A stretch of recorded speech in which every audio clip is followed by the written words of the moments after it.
Hello viewers, Kings স্পোর্টসে আপনাকে স্বাগত। আজ দুপুর 12টায় আনুষ্ঠানিকভাবে বাংলাদেশ টি-20 বিশ্বকাপের স্কোয়াড ঘোষণা করেছে। এরই মধ্যে একে একে সবার নামই ঘোষণা করলেন। এরই মধ্যে নাজমুল হোসেন শান্ত দলনায়ক। ঘোষণাটি পরিপূর্ণ হলেও যেন কে জানি একজন বাদ পড়ে গেল 15 সদস্যর এই স্কোয়াড থেকে। এই বাদ পড়ার মধ্যেই সবাই খুঁজছে সাইফুদ্দিন এবং কই রিজার্ভ পেঞ্চত অলরাউন্ডার নেই নাম এই স্কোয়াড। সবারই মনে প্রশ্ন একটাই, কেন জায়গা পেল না এই টি-20 অলরাউন্ডার সাইফুদ্দিন? এই টি-20 বিশ্বকাপ স্কোয়াডে বেশ ভালোভাবেই নাম ছিল সাইফুদ্দিন, শুধু প্রয়োজন ছিল জিম্বাবুয়ের সাথে সেই প্রয়োজনীয় ধারটাই ধরে রাখা। সিরিজের শুরুটাও করেছিলেন দুর্দান্ত ভালো দিক। শুরুতেই দুর্দান্ত কিপটে বলিং, রান যেন দিতেই চাইতো না, একেবারেই প্রত্যাশামত বলিং। কিন্তু এর পরেই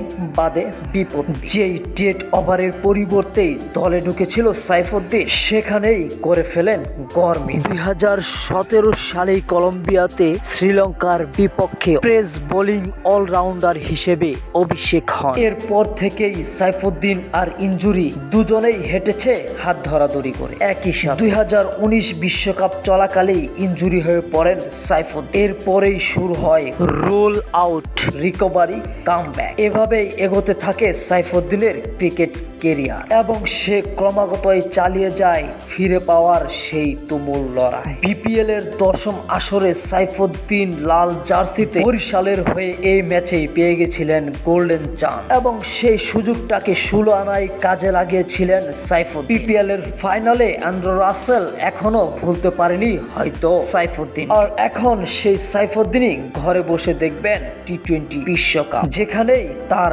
থাকার কথা ছিল। সে কি ফিরে যেতে পারবে তার সেই রমরমা ফর্মে? অবশ্যই জানাবেন ভিউয়ার্স কমেন্টে।